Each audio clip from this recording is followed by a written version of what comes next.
Ya, sekali lagi, Bismillahirrahmanirrahim. Wassalatu wassalamu ala rasulillah. La haula wala quwata illa billah. Perkenalkan, nama saya Bayu, insya Allah ya. Insya Allah 1-2 jam ke depan, ya saya akan memandu teman-teman di Zoominar kita pada hari ini. Saya ucapkan selamat datang di Zoominar, Zoominar Series ya, ilmu keuangan.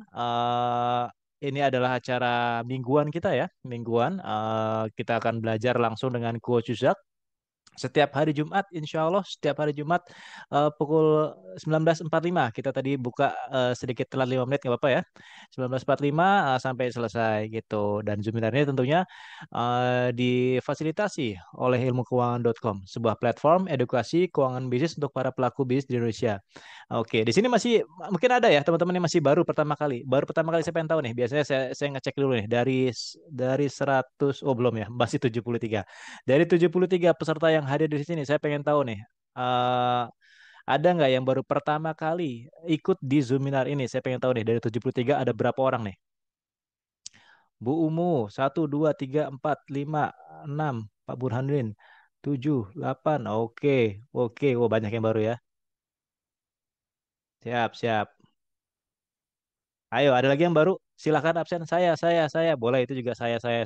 Jadi tahu saya ada berapa banyak kah yang masih baru. Alhamdulillah, berarti banyak ya teman-teman yang baru ikut di Zoominar bersama ilmu keuangan. Jadi Zoominar ini insya Allah mingguan ya, kita komitmen setiap minggu akan sharing terkait dengan materi-materi dengan topik keuangan bisnis bersama Coach Yusak gitu. Dan kadang kita juga ngundang beberapa expertise ya untuk sharing ke teman-teman di sini. Ya buat teman-teman yang baru pertama kali, saran saya silakan masuk di grup WA ya, grup WA peserta. Itu grup satu arah, biasanya di share di situ ya, informasi terkait dengan Zoominar kita, topiknya apa aja minggu depan, terusnya materinya apa aja, jam berapa, kadang jamnya juga suka berubah, harinya suka berubah, tergantung. Eh, kalau secara jadwal kita tiap hari Jumat, tapi kadang-kadang kita hari Rabu juga ya, tergantung dari jadwal Coach Usak. Oke, izin share screen teman-teman sekali ya. Sekali lagi buat teman-teman yang baru ikut di sini, saya ucapkan selamat datang. Buat teman-teman yang udah sering kita ketemu lagi, senang sekali ketemu dengan teman-teman di sini. Izin share screen, saya mau nge-share ini kita, topik kita hari ini ya. Topik kita hari ini, bentar saya cari dulu ya. Oh ini dia slide-nya. Oke, masuk ya slide saya. Oke, slide kita. Tema kita masih di Open House CFO ya, karena kita emang event terdekat kita nih terdekat memang CFO, jadi memang materi-materinya banyak ambil materi-materi dari CFO yang kita share di sini bersama teman-teman di sini ya. Tentunya kalau teman-teman pengen belajar lebih terstruktur ya, lebih terstruktur terkait dengan keuangan bisnis, bisa belajar di kelas CFO bersama Coach Ucak. Dan hari ini tentunya topik kita adalah membangun bisnis yang sustainable, insya Allah Jumat 8 November 1945 hingga selesai. Ini teman-teman yang belum mengunjungi website kita, silahkan nih, www.ilmukeuangan.com ya. Selain informasi Zoominar juga ada free biasanya, ada banyak free e-course ya yang teman-teman bisa cari di website kami ya. Nah, dan hari ini insya Allah bersama Coach Yusak M Yahya. Jadi teman-teman, kita mungkin agak agak telat sedikit. Coach Yusak masih ada di masjid ya, masih ada di masjid, tepatnya di Masjidil Haram. Lagi di Mekah, beliau sedang umroh. Tadi barusan WA-an, agak ini aja diajak ngobrol dulu aja teman-teman. Saya lagi perjalanan dari dari Ka'bah ya. Habis tawaf, mungkin habis Jumatan kayaknya. Nah, kalau di sana agak telat ya waktunya ya. Habis Jumatan mungkin baru pulang ke hotel ya. Mungkin sebentar lagi sekitar 5 menit sampai 10 menit lagi beliau sudah ready. Mungkin kita bisa ngobrol-ngobrol ntar ya teman-teman ya. Ya, buat yang pertama kali izinkan saya perkenalkan Coach Zak. Beliau CEO, founder dari Ilmu Keuangan tentunya ya. Eh, Former mantan CEO dari Serasa Food. Beliau juga co-founder dari SS Venture Capital. Beliau juga founder dari Smart Financial Map Program. Beliau juga business advisor in several companies. Beliau juga salah satu international certified financial modeler and valuation analyst. Beliau juga financial expert di Foodies dan financial expert di BIS ID dan mengajar di beberapa university. Jadi kita hari ini belajar langsung dengan seorang expertise business financial management ya, Coach Yusak ya, yang punya background di akademisi juga di praktisi ya di bisnis gitu. Dan informasi juga buat teman-teman yang mau belajar langsung dengan Coach Yusak ya, mau tatap muka langsung 2 hari ya, full day ya. Insya Allah kita akan adakan kelas CFO batch 12 tanggal 18 sampai tanggal 19 November ya. Kabarnya sudah tinggal beberapa sheet lagi. Jadi ini memang apa namanya, materi materi hari ini kita ngambil dari poin-poin yang ada di kelas CFO. Jadi kalau teman-teman pengen belajar lebih terstruktur lagi ya terkait dengan strategi keuangan, nah kita belajar langsung di kelas CFO. Tentunya teman-teman yang udah mimpin perusahaan perlu nih mempertajam ininya, skillnya, mempertajam wawasannya, mempertajam pengetahuannya di kelas CFO bersama Coach Zak ya. Nah, kita adakan di Hotel Pullman Tamrin. Yang belum daftar silahkan segera daftar. Kemarin sore terakhir itu tinggal 12 seat. Saya nggak tahu nih hari ini ya, tinggal berapa seat lagi ya. Kemarin tinggal 12 seat. Nanti mungkin diinformasikan sama Mas Robert ya, sama operator kita di chatroom sisanya berapa seat. Nanti teman-teman bisa cek informasinya di sana. Pendaftaran 7,5 juta. Saya nggak tahu masih early bird atau enggak. Nanti bisa diinformasikan di chatroom. Oke. Itu ya sekilas tentang Coach Uzak dan informasi kita pada hari ini sambil kita nunggu Coach Uzak. Saya juga pengen kenalan dengan teman-teman yang ada di sini. Saya yakin ini banyak teman-teman yang ada dari luar, ini kita kebetulan di Jakarta, ada juga yang di luar Jakarta, luar Pulau Jawa, luar negeri mungkin juga ada, kadang-kadang suka ada yang dari luar negeri ya, teman-teman kita ya. Boleh ya kita kenalan dulu di sini ya. Mungkin sambil sambil absen. Wah, udah ada yang absen tuh langsung langsung duluan, Pak Arif. Salam kenal Pak Arif. Boleh ya lebih lengkap mungkin ya Pak Arif. Sebutkan nama, dari kota mana, dan bidang usahanya apa. Itu aja dulu tiga yang paling penting ya. Nama, dari kota mana, bidang usahanya apa. Kalau mau nyebutin brand bisnisnya boleh silahkan ya. Sekalian promosi, boleh lah. Ayo silakan ya teman-teman. Ini ada berapa nih? Sudah 91. Ayo 91-nya silahkan absen duluan. Kita pengen lihat teman-temannya dari mana aja nih ya. Kalimantan udah ada ya. Pak Arif Abdurrahman. Oke. Yuk silakan. Pak Arif Abdurrahman dari Samarinda. Wah, travel umroh ya, Risalah Haramain. Wah, salam kenal Pak Arif. Ada Bu Nova dari Tangerang. Bu Nova apa nih Bu Nova bidang usahanya nih? Mau nyebutin brand bisnisnya boleh, silahkan.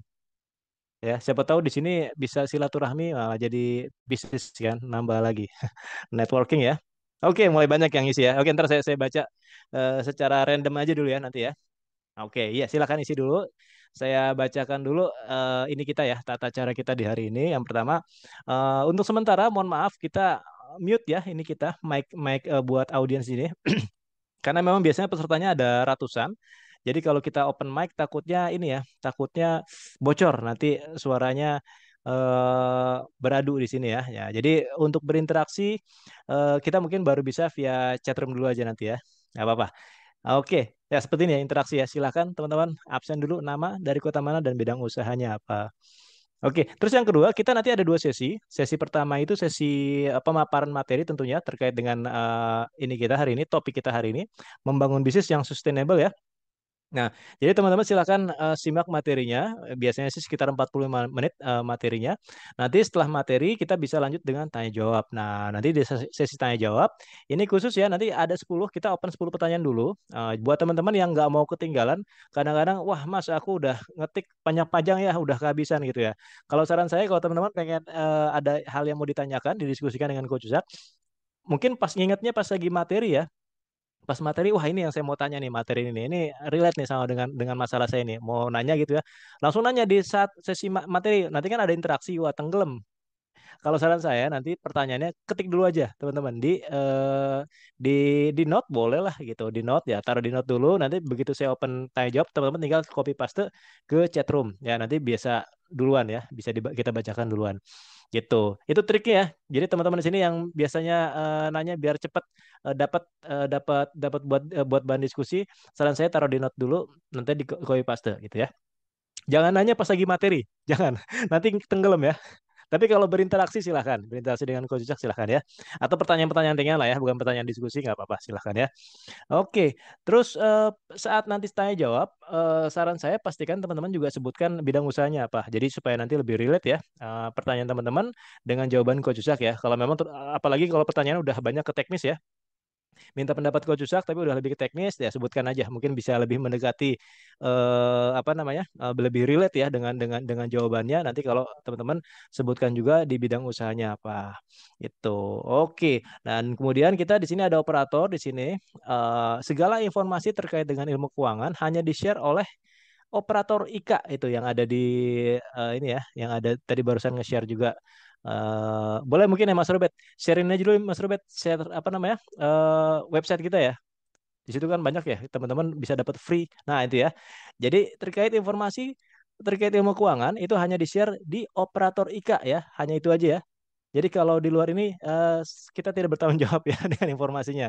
Informasi resmi hanya di-share oleh operator IKA. Nah oke itu ya.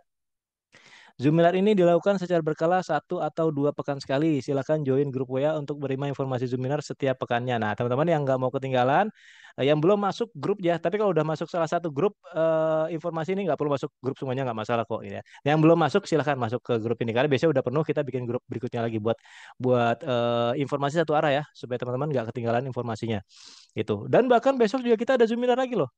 Kalau besok itu spesial ya, spesial Zoominarnya kita ngebahas tentang budgeting and forecasting besok pagi itu. Kalau nggak salah linknya masih sama ya. Bener-bener linknya masih sama dengan link yang ini. Jadi teman-teman kalau besok mau belajar lagi, besok pagi kita ada materi lagi sama Coach Zak. Kayaknya memang Coach Zak mau banyak sharing ya sambil ibadah di sana di Mekah ya. Banyak waktu luang di hotel sambil ibadah, sharing juga emang direncanakan seperti itu. Oke, sip. Kita lihat ya teman-teman udah absen semua. Oke, tadi 90-an sekarang 105 buat teman-teman yang baru datang 15 orang yang baru datang barusan. Saya ucapkan selamat datang. Perkenalkan nama saya Bayu. Insya Allah saya akan memandu teman-teman 1-2 jam ke depan ya di Zoominar kita pada hari ini.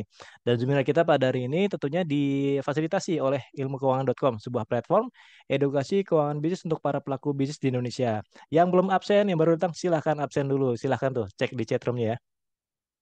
Oke, saya random dulu ya di sini ya teman-teman ya. Dari mana aja nih teman nih? Teman-teman di sini banyakkan dari mana nih? Kita lihat dari kotanya dulu deh. Saya random dulu, geser. Ada Pak Fikrang dari Makassar. Bidang usahanya budidaya dan pengolahan udang Faname dengan brand tambakmi.id. Wih, luar biasa. Ini pasar ekspor kayaknya nih Pak ya. Ini luar biasa nih. Oke, salam kenal Pak Fikrang ya. Ada Pak Muhammad Anis dari Cilegon, Banten. Bidang usahanya apa nih Pak Anis nih? Oke, saya random lagi. Ada Pak Burhan dari Seragen, Jawa Tengah ya, Seragen ya. Jasa konveksi Hans Klot, sosmednya Hans Klot underscore official. Oh, teman-teman tuh yang mau berkolaborasi mungkin ya dengan Pak Hans ya, dengan di bidang konveksi ya, bisa hubungi melalui Instagramnya. Bisa di follow ya tuh kesempatan sekalian promosi. Bisa aja nih Pak Hans ya. Siap, lanjut lagi ke bawah. Ada Pak Yongki dari Bandung, kopi. Oh, ininya kopi ya. Bidang usahanya. Ayo dong yang lain teman-teman, yang belum absen silakan absen. Oke. Oh, ada yang nanya nih ya. Mohon info apakah Zoom Zoom ini ada e-sertifikatnya, e-sertifikat. Kalau Zoom kita ini nggak ada, Bu, e-sertifikatnya. Ini acara free aja, kita belajar bareng-bareng dengan Coach Jack gitu ya. Untuk e-sertifikat biasanya kita ini ya, yang workshop yang komersil ya, biasanya ada. Nah, e-sertifikatnya, entah itu kelas yang CFO, SFM, atau yang online juga kita ada yang 2 bulan BFM. Informasi lengkapnya bisa tanyakan admin ilmu keuangan. Oke, siap. Ini udah masuk 112 tanya 112 peserta ya, nambah lagi. Alhamdulillah. Oke, yang belum absen boleh dong absen. Ini kayaknya baru sedikit ya. Ini 111 tapi kalau saya cek paling baru 20-30 orang nih yang di sini ya. Oke, saya cek lagi deh ya. Ada Bu Novita Alfio Nita dari Tangerang. Kosmetik Zam-Zam. Zam-Zam JK. Zam 2 JK, Kak. Oke, salam kenal Bu Nova. Coba ada lagi nggak nih yang dari kota lain? Dari Kalimantan udah ada, dari Sulawesi ada ya. Oke, yang dari timur lagi ada nggak nih? Dari Papua biasanya juga ada nih. Ada Pak Hidir dari Bekasi. Kursus robotik dan coding. Wah, luar biasa. Wah, saya pernah lihat nih, apa jangan-jangan ini ya, yang saya lihat di Sumarekon ya, ada kursus robotik dan coding. Salam kenal Pak Hidir, Bekasi. Saya orang Bekasi juga soalnya Pak Hidir. Eh, ada Pak Andra dari Surabaya, Toko Roti. Boleh Pak sebut brandnya Pak. Siapa tahu nanti bisa kolaborasi dengan teman-teman yang ada di sini. Lanjut lagi. Pak Fadri dari Banda Aceh. Ada nih yang paling barat ya. Wira swasta. Iya Pak, 90% peserta di sini wira swasta Pak. Pak Fadri mungkin boleh dilengkapi Pak ini ya Pak, bidang usahanya Pak. Jadi kita biar bisa berkenalan dengan Pak Fadri. atau punya brand ya silahkan sebutkan brandnya. Ada ada Mbak Nani Haryati Warung Steak and Shake. Wah, halo Mbak Nani, kayaknya kita pernah ngezoom nih. Saya pernah ngezoom bareng-bareng sama tim dari Warung Steak ya, sama Mas Bagus, Mas Jody ya. Dulu pernah ikut ngezoom bareng-bareng sama tim Warung Steak. Oke, salam kenal Mbak Nani. Mungkin kita baru ketemu via Zoom aja ya, sama Mbak Nani ya. Mau tanya bedanya tiap kelas Coach Uzak apa aja ya? Tolong jelaskan karena semuanya mirip. Wah, semuanya mirip. Karena ada kata finance-nya ya, karena memang kita banyak fokus di finance ya. Kelasnya cuma dua aja kok Bu, kelas kita. Mas Al ya, Mas Al hanya dua aja, CFO dan SFM. Bedanya apa? Kalau CFO kita lebih banyak ke strategi kan, mungkin bakal dibahas nanti sama Coach Zak ya. Ini kita apa materi kita yang kita pelajari. Karena hari ini kita ngambil beberapa part dari materi CFO ya. Sebenarnya semuanya akan di-share kok di sini. Betul. Coach Zak bahkan bilang gitu. Semuanya akan kita share. Coba kalau pengen belajar lebih terstruktur, tentunya kita belajar di kelas ya, lebih terstruktur lagi belajarnya. Nah, kalau di CFO kita belajar strategi keuangan, nanti outputnya kita belajar bikin financial dashboard ya, financial dashboard sampai 5 tahun ke depan, strategi keuangan ya, sampai 5 tahun ke depan. Nah, kalau di kelas SFM kita baru ada lagi nanti itu pun spesial ya bulan Desember nanti. Nanti kita belajar itu lebih ke apa namanya? Belajar ke analisa-analisa keuangan. Nanti kita study case-nya belajar bikin financial modeling kalau di kelas SFM.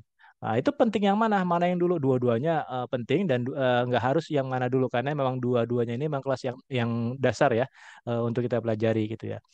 Oke, mudah-mudahan terjawab ya, Mas Al ya. Kalau Masal pengen tanya-tanya lagi bisa hubungin admin ilmu keuangan. Nanti bisa di-share silabusnya ya. Oh ya, buat teman-teman yang pengen tahu silabusnya atau apa ya, decknya ya, deck dari CFO itu seperti apa sih materinya apa aja. Nanti juga ntar dikasih highlightnya ya, highlightnya di WA sama adminnya.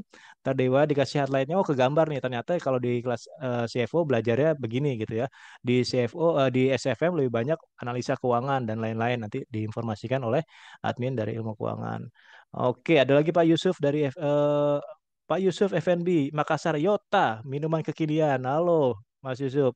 Wah, ini timnya Mas Adrian ya, timnya Mas Adrian. Kalau nggak salah Mas Farhan itu juga ya, ikut udah daftar kelas CFO ya kemarin melalui saya WA kemarin Mas Farhan. Oke, wah ini brand terbaik, salah satu brand terbaik dari Makassar nih, Yota nih, luar biasa. Lagi ekspansi ya, lagi gencar-gencarnya mau ekspansi. Siap, salam kenal, Mas Yusuf ya. Oke, bolehlah share ilmu berbisnis dalam menjalankan usaha dagang. Maaf saya tidak bisa video. Ya nggak apa-apa Bu, nanti sama Coach Zak aja. Sekalian langsung dengan Coach Zak ya. Hmm. CFO yang di Tamrin harga berapa Kak? Ini 7,5 juta rupiah, tapi saya nggak tahu nih masih early bird atau enggak ya. Nanti bisa tanya adminnya aja. Kalau nggak salah, kalau masih early bird tuh 6,5. Harga pendaftaran 7,5, early birdnya masih 6,5 gitu. Oke, waduh, makin banyak 125. Kalau masih banyak ini, banyak yang baru lagi ya. Ada 20 lagi yang baru ya. Oke, siap, siap, siap, siap.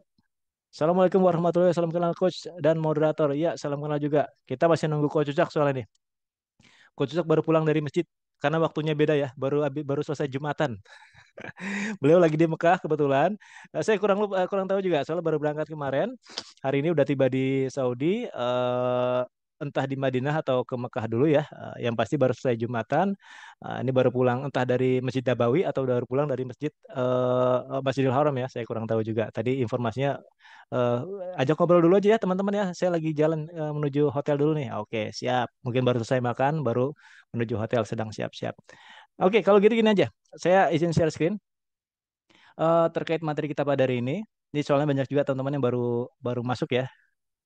Bentar, saya klik dulu di sini. Takut salah. Kadang suka ngeheng di sini. Oke. Buat teman-teman yang baru datang, saya ucapkan selamat datang di Zoominar Ilmu Keuangan bersama Coach Uzak tentunya ya. Oke, hari ini kita dengan topik membangun bisnis yang sustainable ya, Jumat 8 November 2024 bersama Coach Zak ya. Beliau seorang business finance expert. Buat teman-teman yang baru hadir, baru masuk ke sini dan juga baru berkenalan dengan Coach Zak, izinkan saya perkenalkan beliau. Beliau seorang ekspertis di business finance management. Beliau juga CEO dan founder dari Ilmu Keuangan dan former CEO dari Serasa Food, co-founder dari SS Venture Capital. Beliau juga founder dari Smart Financial Map Program dan business advisor in several company. Beliau juga international certified financial modeler and valuation analyst, dan Coach Jack juga salah satu financial expert di Foodies ya. Ya, kalau teman-teman yang di bisnisnya di F&B ya, biasanya mungkin pernah ikut di Foodies juga, mungkin pernah ketemu juga dengan Coach Jack ya. Beliau juga financial expert di BIS ID dan mengajar di beberapa university. Nah, hari ini kita akan belajar langsung dengan Coach Zak ya, yang seorang akademisi dan juga tentunya seorang praktisi. Dan perlu kami informasikan, seperti saya sebutkan tadi ya, insya Allah kita akan adakan kelas CFO batch yang ke-12 ya, di Jakarta nanti, di Hotel Pullman Tamrin Jakarta, 18 sampai tanggal 19 November, ini hari Senin dan Selasa ya. Ya, buat teman-teman yang belum daftar, silahkan daftar. Informasi lengkapnya bisa hubungin admin ilmu keuangan, nanti di-share ya di chatroom, bisa tanyakan di sana. Nah, setahu saya sih masih early bird, cuman isunya sih bukan masalah early bird apa belum early bird ya. Masih ada nggak seatnya? Setahu saya sih kemarin masih ada sisa belasan ya, nggak tahu hari ini sisanya berapa gitu ya. Karena udah mulai mendekati hari H, biasanya udah banyak teman-teman yang mulai daftar gitu. Apakah udah ditutup ininya early bird-nya? Kayaknya sih masih dibuka ya, karena apa? Karena kemarin banyak teman-teman yang daftarnya rombongan nih, satu perusahaan langsung 5 orang 6 orang, akhirnya early bird-nya kita perpanjang karena pendaftarannya bukan perorangan tapi corporate ya. Oh iya, buat teman-teman yang mau daftar harga corporate biasanya di atas 4 orang gitu ya, itu bisa dapat harga penawaran khusus ya. Itu. Lengkapnya bisa hubungin admin dari ilmu keuangan. Oke, ini kita sambil nunggu Coach Zak. Mungkin boleh ya Mas Robert ya. Tadi ada yang nanya kalau nggak salah, bentar-bentar. Sebelum saya eh, ini ya. Tadi kayaknya ada yang nanya ke sebagai owner lebih cocok yang mana dulu, SFM atau CFO?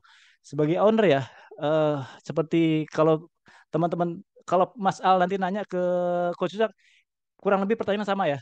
Ke yang mana dulu ya, nggak ada yang mana dulu, CFO sama SFM yang harus beriringan ya gitu ya. Harusnya sih memang idealnya ini kelas SFM CFO ini barengan selama 4 hari 5 hari, cuman waktunya kan nggak mungkin ya kalau teman-teman meluangkan waktu belajar belajar analisa dan belajar strategik di waktu yang bersamaan, karena waktunya lumayan nggak cukup 4 hari ya gitu. Akhirnya kita pecah jadi 2 hari, kita padatin materinya di waktu yang terpisah gitu supaya nyerap ilmunya lebih enak lagi ya. Jadi kesimpulannya bebas yang mana dulu Pak. Tapi ya yang terdekat ya, ini yang terdekat kita kan CFO, bisa masuk kelas CFO dulu Pak. Gitu. Nanti SFM kita banyak analisa. Nah, kalau di SFM saran saya ajak juga orang finance-nya Pak. Itu wah luar biasa. Soalnya kita bikin financial modeling nanti di SFM. Nah, startnya ownernya ya bener ya harus CFO dulu ya gitu. Itu mungkin Pak Masal. Nanti boleh tanya lagi Coach Zak boleh. Kalau mau di apa divalidasi lagi gitu kan Coach Zak. Ya mungkin sambil nunggu Coach Zak boleh Mas Robert ya. Kita putar sedikit dulu ya video highlight dari kelas CFO ya. Sambil nunggu coach ya dari masjid. Mohon dimaklum. Mungkin minggir dulu ngopi dulu beliau. Sambil nunggu Coach Zak boleh Mas Robert kita putar video highlight dari kelas CFO. Silakan Mas.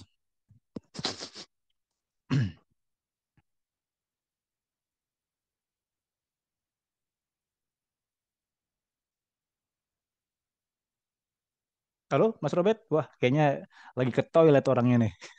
Lagi nggak megang, lagi nggak megang.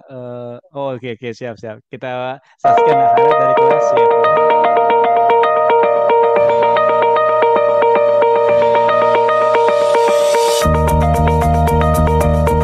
Kenapa kelas ini saya buat? Karena pengalaman saya membantu banyak perusahaan. Ketika saya membantu banyak perusahaan, saya ada kendala nih. Kendalanya di mana? Perusahaan tersebut tidak memiliki manajer keuangan yang bisa diandalkan. Sorry to say, saya harus katakan seperti itu.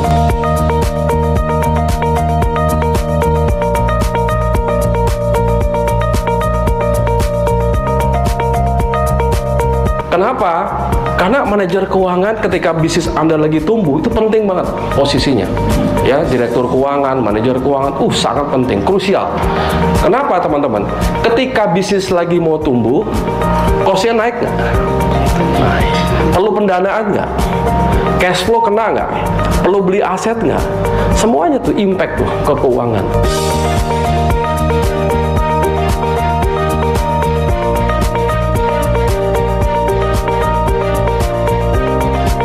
termasuk membuat bisnis baru yang Anda nggak paham dan mengambil cash flow ya dari perusahaan yang sekarang ya Anda bikin nih bisnis baru, ambil cash flow-nya. Anda terlalu yakin dengan bisnis itu bagus banget nih. Investasinya berapa? Ya sekitar 30-50 miliar deh, gitu ya. Kan ada cash flow tuh sini. Tapi kurang cuma 20 miliar, 10 miliarnya ambil pinjaman untuk sesuatu yang cuma gara-gara yakin. Saya pikir jangan. Karena kalau itu gagal, pada saat Anda ngitung peluang Bapak Ibu, tolong hitung manajemen resikonya.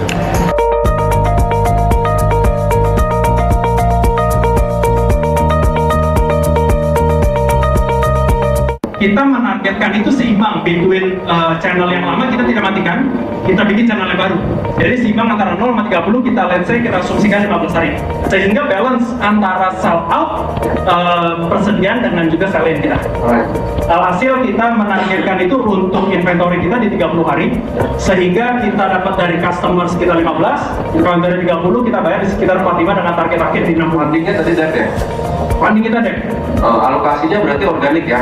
Alokasi organik. Nah, sekarang mitigasinya gimana? Baru nanti ketika diversifikasinya mungkin ada kesempatan di situ, baru akan masuk kayak melainkan untuk new market. Kayak kita akan melakukan nego sangat besar-besaran. Kita ingin kita memiliki piutang itu umurnya nggak lebih dari 14 hari. Ya kan kalau lihat ya, perusahaan menghadapi masalah profitabilitas karena diskon yang terlalu besar. Terus strategi kita kalau mau adalah kita harus melakukan namanya product development. Memajukan perusahaan. Begitu juga dengan menghadapi konflik-konflik yang ada.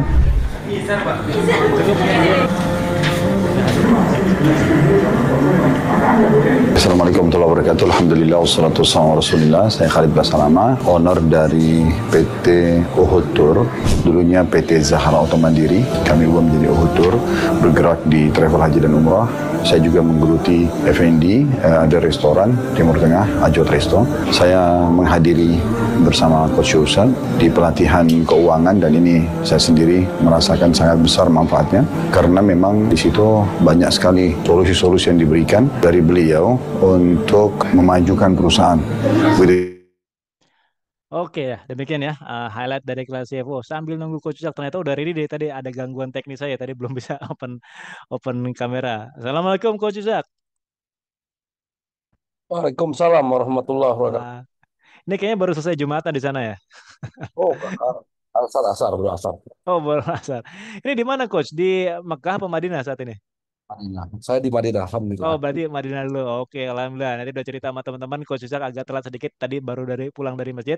Nah, alhamdulillah udah ada di sini sambil ibadah juga. Ini juga ibadah tentunya ya. Ibadah kita Coach Ishak sharing juga terkait dengan materi kita pada hari ini ya. Membangun bisnis yang sustain ya bersama Coach Ishak. Coach nih teman-teman kayaknya udah ready, udah siap ikuti materinya. Nanti insya Allah nanti sesi kedua kita lanjut lagi untuk sesi Q&A tanya jawab ya, diskusi dengan teman-teman di sini. Oke, Coach Jack, waktu dan tempat kita persilakan. Silakan Coach. Oke, alhamdulillah. Bismillahirrahmanirrahim. Assalamualaikum warahmatullahi wabarakatuh. Waalaikumsalam warahmatullahi wabarakatuh. Alhamdulillah. Wassalatu wassalamu ala Rasulillah. Amma ba'd. Oke teman-teman, alhamdulillah. Sorry tadi telat ya, karena perjalanan saya dari Masjid Nabawi ke hotel. Saya balik ke hotel. Sebenarnya sholatnya jam 3:30 gitu ya, tapi perjalanan dari rame kan kalau habis sholat gitu kan. Jadi ya cukup makan waktu ya 20 menit sampai 30 menit gitu ya kan. Alhamdulillah saya tetap komitmen walaupun saya lagi safar gitu ya, tetap komitmen untuk terus berbagi ilmu mingguan gitu ya di dalam program Juminar Series bersama dengan ilmu keuangan. Dan kebetulan memang waktunya kosong karena biasanya kita adakan malam Sabtu ya, malam Sabtu ba'da Isya gitu ya, atau jam setengah 8 atau jam 8. Dan itu bertepatan kalau di sini tuh berarti tinggal kurangin aja 4 jam gitu ya, berarti jam 4 sore teman-teman di Indonesia tuh jam 8 malam. Nah, jam 4 sore biasanya memang waktunya saya balik ke hotel. Artinya memang secara aktivitas ibadah saya memang ada di hotel biasanya, nanti menjelang maghrib baru saya balik lagi ke masjid, baru sampai malam tuh biasanya gitu ya, lanjut sambung-sambung gitu. Jadi memang Seperti itu. Jadi pas waktunya kita adakan eh, apa namanya Ba'da Isya di sana, Ba'da Asar waktu saya gitu. Oke, teman-teman, oke, terima kasih udah join gitu ya di acara Juminar malam hari ini, dan malam hari ini temanya tentang ngebahas tentang sustainability. Bagaimana membangun bisnis yang sustain gitu ya. Gitu ya, Pak ya. Jadi bagaimana membangun bisnis yang sustain. Betul, Nah, betul, Coach. Betul, betul. pertanyaannya, apakah harus bisnis itu sustain? Dan kenapa bisnis itu harus sustain? Kan gitu kan. Oke, nah emang nggak boleh kalau kita bisnisnya hit and run, gitu kan, hit and run. Artinya nggak perlu sustain. Ya, kita bangun bisnis tahun ini, 2 tahun, 3 tahun gitu ya. Ya, sedikit nipu-nipu orang, habis itu kita hilang tuh, gitu. Dapat duit. Ya, kita dapat duit. Banyak perusahaan yang kayak gitu. Bahkan ada owner-owner yang memang berpikirnya bukan untuk sustainability. Mereka berpikir bisnis itu hit and run aja. Ada short term gitu ya. Mereka bermain short term. Jadi mereka invest atau mereka bangun bisnis. Salah contohnya misalkan ada satu bisnis franchise. Ya, ada satu owner, dia bikinin bisnis makanan, ya. Lalu bisnisnya baru berapa bulan udah di franchisein tuh. Lalu dia jual franchise fee-nya. Lalu di belakang brand yang masih baru itu dia taruh artis lah atau public figure yang tujuannya untuk meningkatkan nilai dari franchise fee-nya itu, ya. Padahal bisnisnya secara fundamental, bisnis yang masih umur sebulan 2 bulan ya tentunya secara fundamental belum jadi dan resiko gagalnya sangat tinggi kan gitu. Tapi karena mereka jago gitu ya dalam mengemas, dalam mengkomunikasikan, dalam mencari tanda kutip korban gitu ya. Nah, lalu dia jual tuh license-nya gitu. License-nya dijual padahal dia sendiri belum mendapatkan high class license.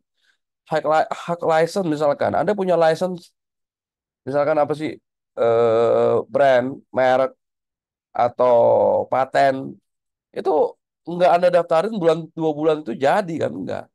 Itu perlu masa tenggat waktu untuk ada nggak yang sama segala macam. Belum keluar.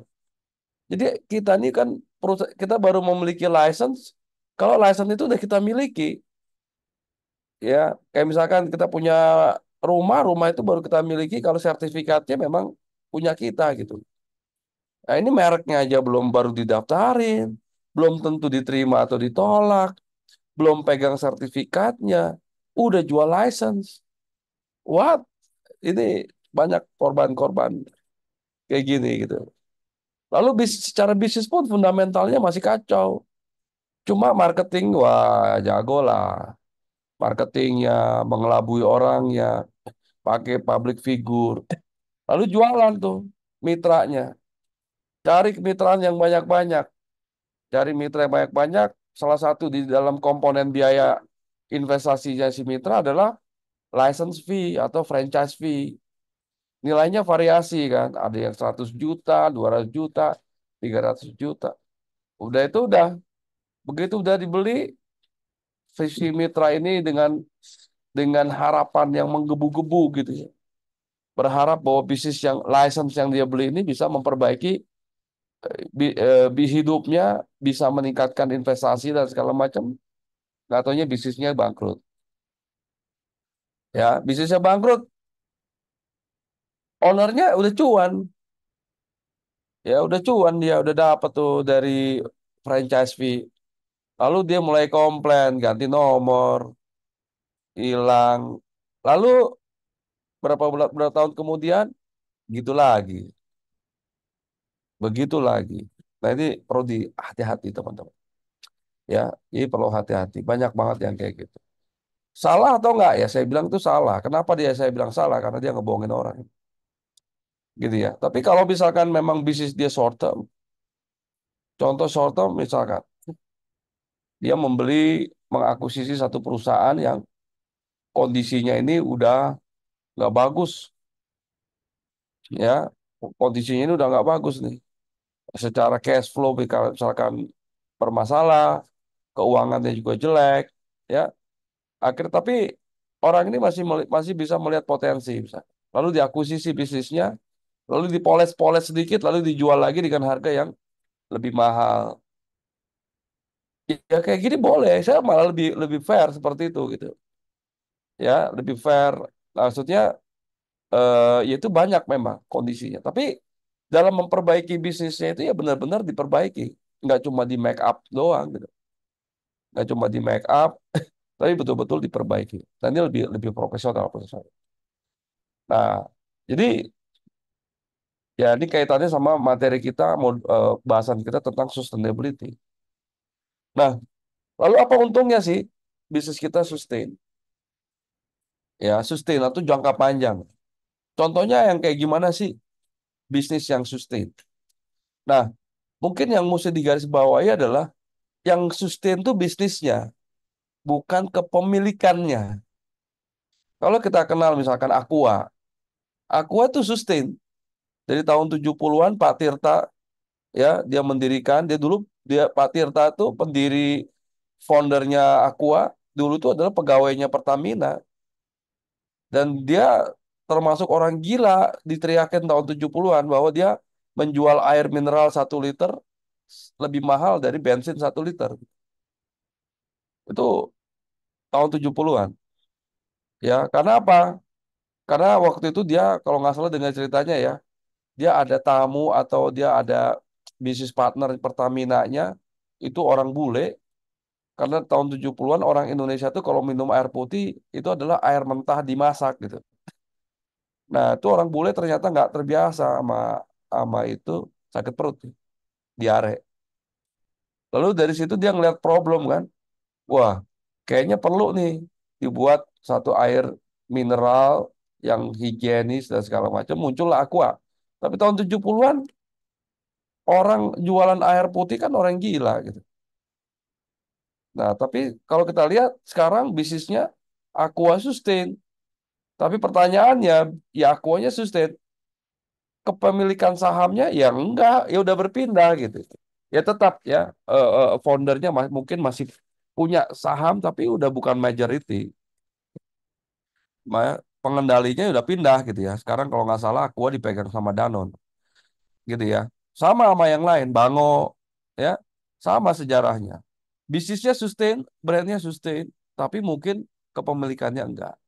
Gitu ya, Gojek, Tokopedia dan segala macam. Nah, jadi yang kita mesti garis bawahi di sini adalah sustainability dari sisi bisnisnya. Nah, adapun apakah kepemilikan kita juga akan sejalan dengan sustainability dari bisnis? Nah, ini depend ya, tergantung dari manajemen keuangannya. Ya, bisa nggak? Bisa. Ada contohnya banyak. Salah satunya misalkan warung steak misalnya. Ya, setahu saya warung steak bisnisnya sustain udah lebih dari 20 tahun. Bisnisnya terus growing dan Ada orangnya kepemilikan coach di sini coach. ada ya. Dan Ada orangnya. kepemilikan kan sama sama foundernya. Gitu itu bisa. Ya saya nggak mau bongkar strategi enggak, tapi artinya memang memungkinkan.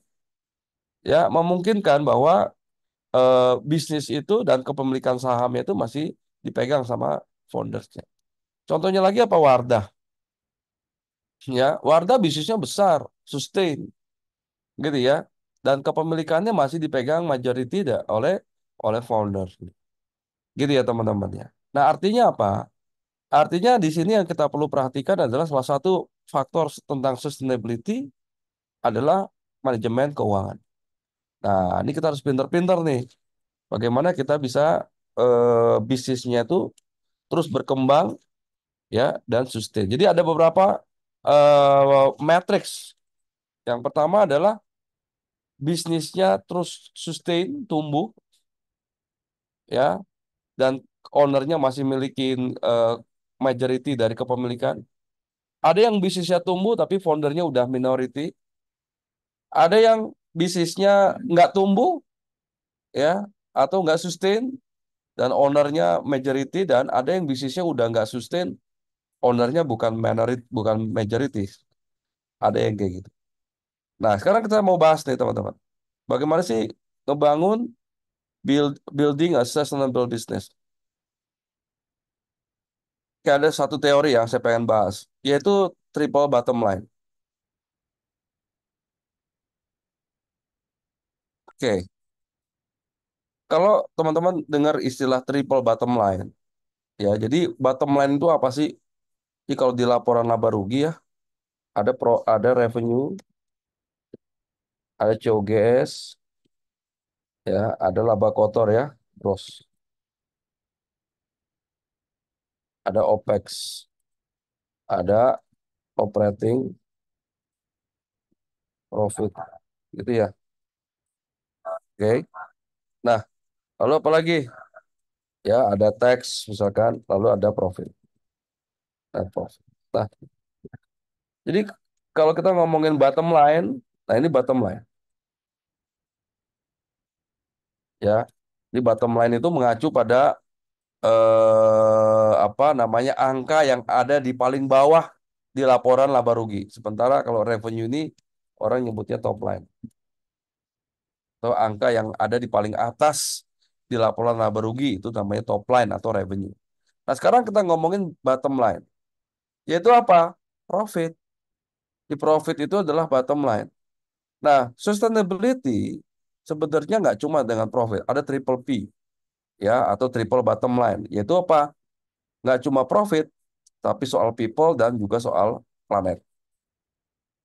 Sekarang kita lihat nih, kebanyakan perusahaan besar untuk bisa menjaga sustainability-nya, dia harus menjaga people, dia harus berkontribusi, ya, dia harus menciptakan tenaga kerja yang banyak, dia harus punya kontribusi terhadap peningkatan sumber daya manusia, ya. Nah, maka ketika perusahaan itu menjaga people, gitu ya, maka itu salah satu indikator perusahaan itu sustain. Coba teman-teman cek ya, banyak perusahaan yang bangkrut gara-gara tidak bisa memanage orangnya. Apalagi kalau karyawannya udah banyak, kalau timnya udah banyak. Jadi selain profit, people salah satu indikator sustainability. Nah, yang kedua adalah planet, menjaga kelestarian alam, menjaga agar planet ini tidak rusak. Kaitannya sama limbah, kaitannya sama segala macam itu juga harus jadi perhatian.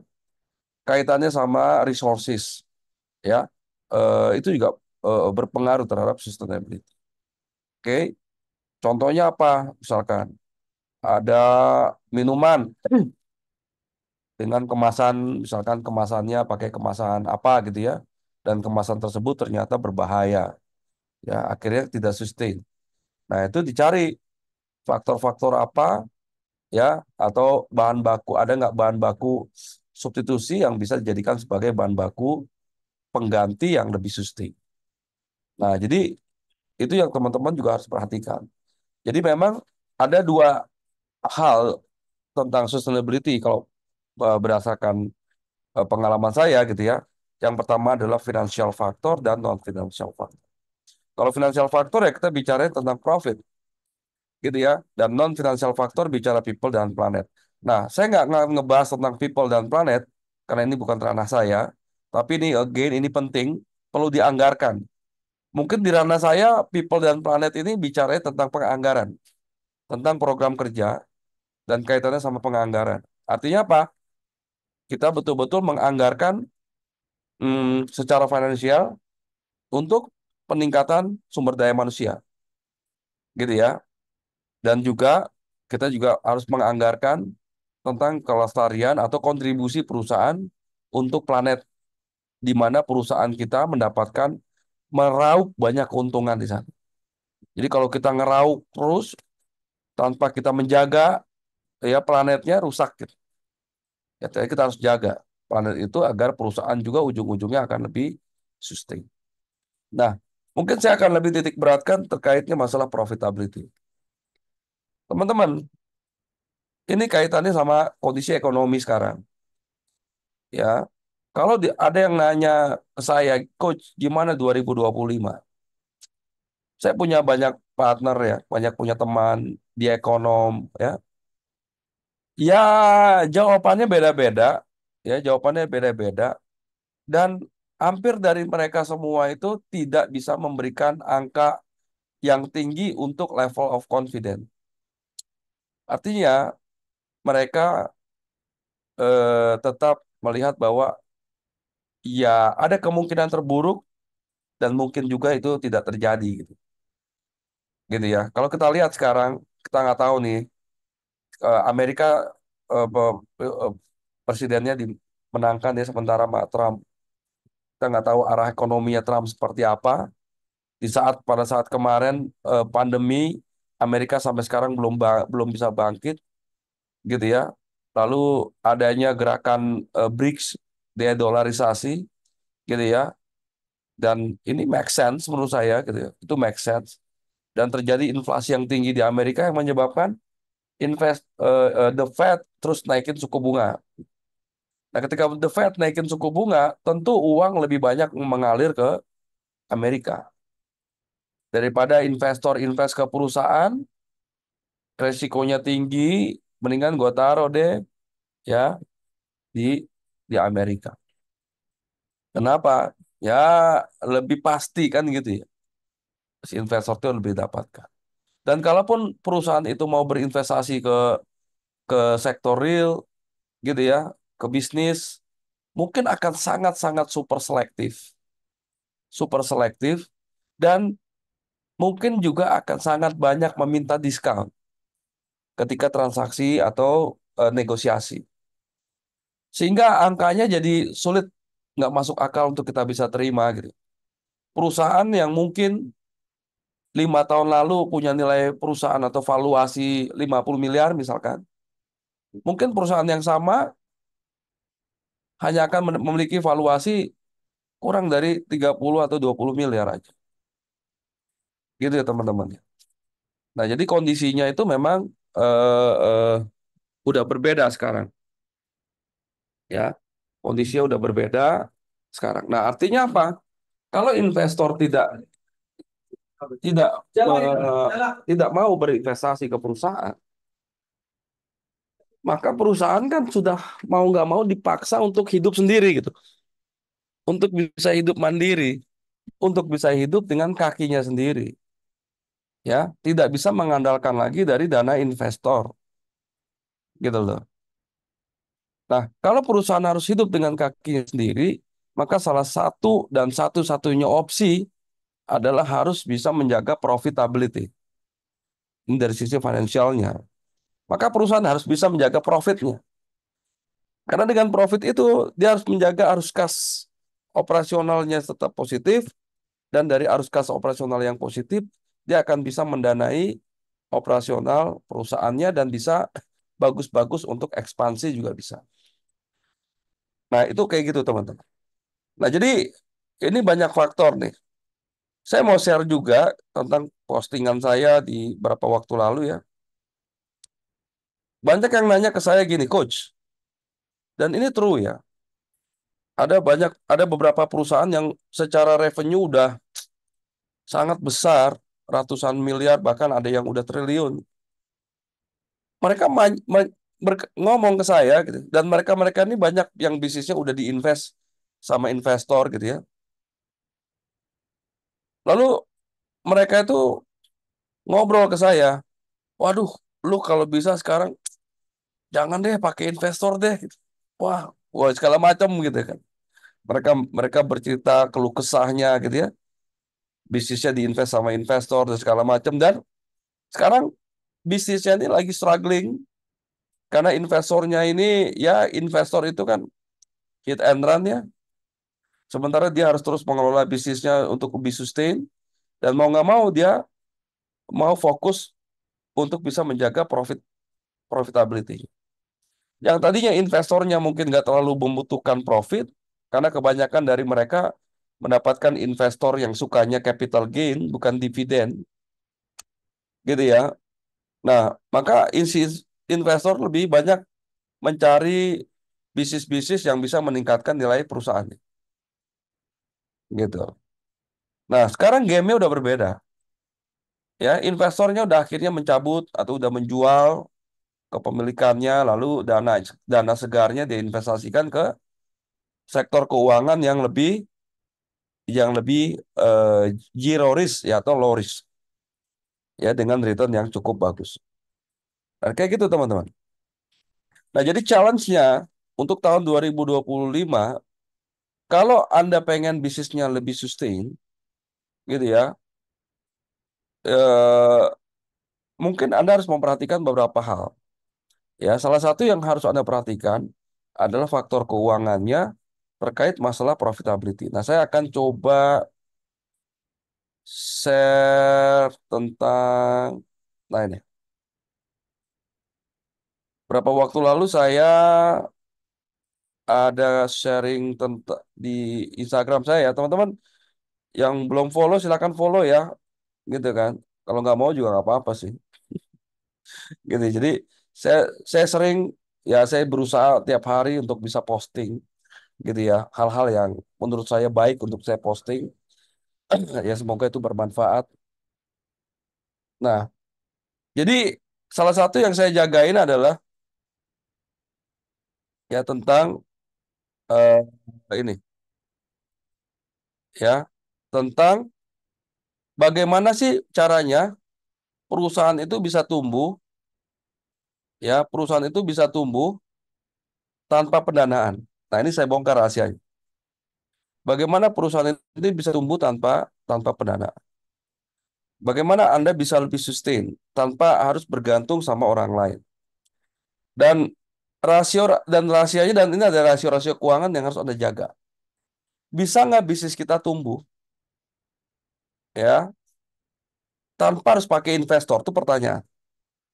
Bisa nggak bisnis kita tumbuh tanpa harus pakai modal bank? Bisa nggak bisnis kita tumbuh tanpa harus utang ke bank?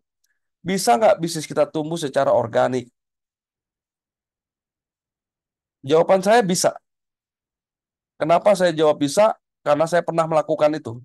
Dan udah berapa kali. Bulan saya bantu banyak perusahaan ya. Dan alhamdulillah banyak perusahaan yang bisa tumbuh tanpa harus menggunakan pendanaan. Oke, ya. Jadi ini hal-hal yang menarik. Nah, tapi ada syaratnya. Pertanyaan yang saya ajukan ke Anda kalau Anda pengen seperti itu adalah Anda pengen tumbuh berapa kali? Karena kalau kita ngomongin growth atau pertumbuhan, itu ada beberapa jenis.